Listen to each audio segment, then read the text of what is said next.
এক গ্রামে বাস করত রহিম নামের একজন লোক।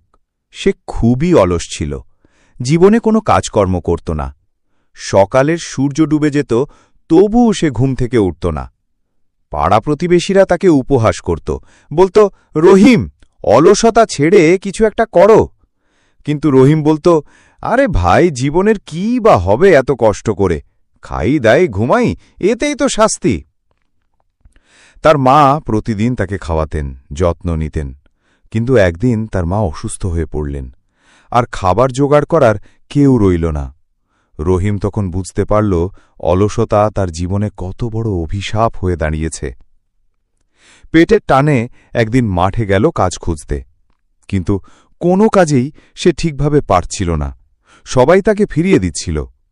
অবশেষে এক বৃদ্ধ কৃষক তাকে বলল, তুমি যদি প্রতিদিন আমার সাথে কাজ করো, আমি তোমাকে কাজ শেখাব। রহিম রাজি হল।